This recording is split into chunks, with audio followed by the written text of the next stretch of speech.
महिंद्रा थार का लोगो रिमूव करके अगर थार पर जीप का लोगो चिपका दिया जाए तो एक नज़र में थार जीप रैंगलर जैसी लगेगी। हालांकि महिंद्रा थार एक्सटीरियर और इंटीरियर से 80% मैच करता है और बहुत लोग कहते हैं महिंद्रा ने जीप रैंगलर की कॉपी की है। और इसी बात पर ऑस्ट्रेलिया में महिंद्रा थार की टेस्टिंग करते देखा गया, तभी जीप ने महिंद्रा पर रैंगलर जैसी सेम डिज़ाइन होने के कारण केस कर दिया।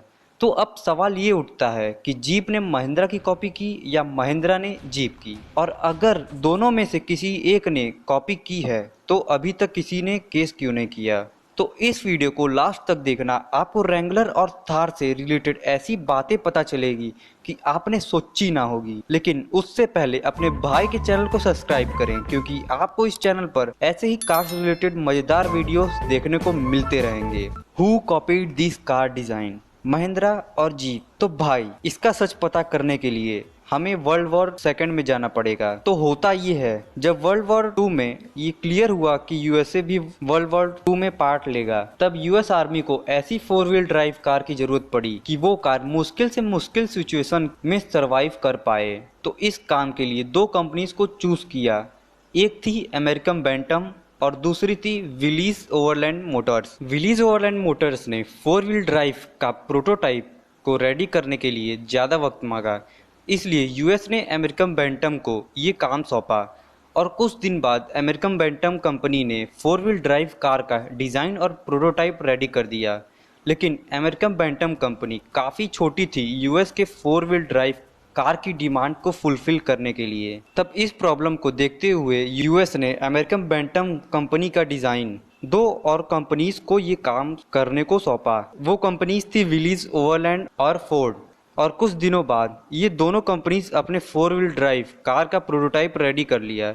अमेरिकन बैंटम के प्रोटोटाइप का नाम बैंटम बीआरसी था और विलीज ओवरलैंड के प्रोटोटाइप का नाम विलीज एमए था और फोर्ड के प्रोटोटाइप का नाम फोर्ड जीपी था। विलीज एमए का इंजन पावरफुल था, तो इसलिए ये कॉन्ट्रैक्ट विलीज ओवरलैंड को मिला। लेकिन फोर्ड जीपी विलीज एमए से मजबूत थी, बैंटम बीआरसी भी। तो विलीज ने इन तीनों कार्स के एडवांटेजेस को मिक्स करके विलीज एमए से चेंज करके विलीज एमबी कर दिया। भाई, अब सवाल ये आता है कि इन सब में जीप का नाम तो आया ही नहीं, तो आखिर जीप का नाम आता कहाँ से है? तो इसके पीछे काफ़ी सारे सोर्सेस हैं, लेकिन फेमस सोर्स ये है कि फोर्ड की 4 व्हील ड्राइव कार का प्रोटोटाइप फोर्ड जीपी से जीपी वर्ल्ड विलीज ओवरलैंड ने आने वाले सालों में जीप कर दिया।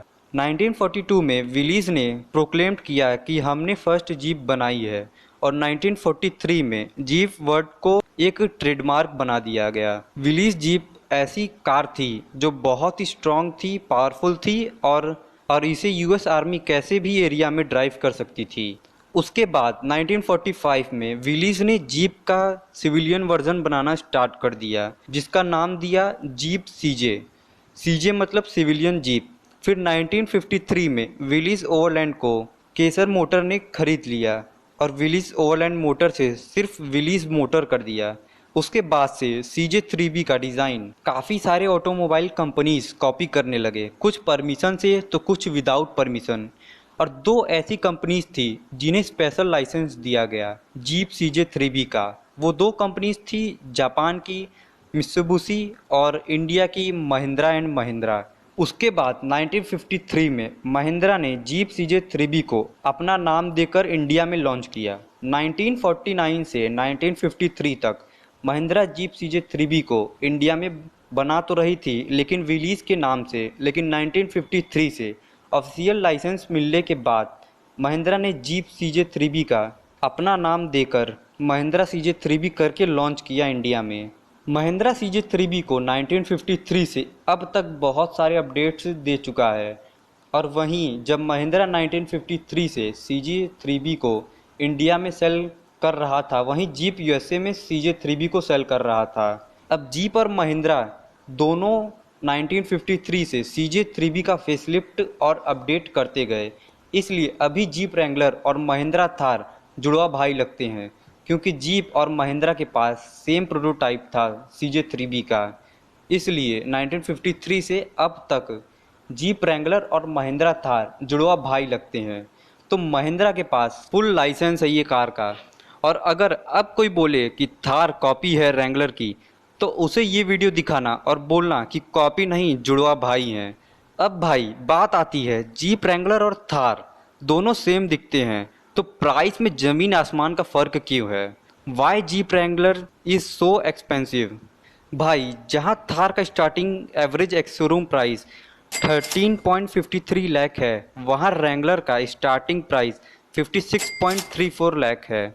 मतलब हाफ करोड़। इतना भेदभाव क्यों? इन दोनों की डायमेंशंस की बात करें तो थार रैंगलर से हाइट बड़ी है, मस्कुलर और ज़्यादा ग्राउंड क्लियरेंस के साथ आती है। ये डायमेंशंस थार 2 डोर 4 सीटर और जीप रैंगलर 2 डोर 4 सीटर के साथ कंपेयर किया गया है, क्योंकि थार सिर्फ 2 डोर 4 सीटर के साथ आती है। जीप रैंगलर थार से इसलिए इतनी महंगी आती है क्योंकि jeep Wrangler is a luxury XUV. Jeep Wrangler off-roading के साथ साथ लग्जरीनेस भी प्रोवाइड करता है।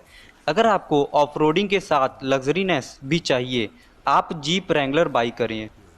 लेकिन अगर ऑफरोडिंग व्हीकल में लग्जरीनेस प्रोवाइड कर दिया जाए तो ऑफरोडिंग का वो मज़ा नहीं आएगा। लेकिन थार में काम के फीचर्स के साथ साथ ऑफरोडिंग के और फुल हवाबाजी के भी मज़े मिलते हैं और बैंक बैलेंस भी सेव रहता है। बस इसलिए थार इतनी फेमस है। तो आपको अगर दो ऑप्शंस दिए जाएं, एक जीप रैंगलर और दूसरा महिंद्रा थार, तो आप दोनों ऑप्शंस में किसे चूज़ करेंगे? मैं तो थार, और आप कमेंट में बताएं और सब्सक्राइब करना मत भूलना।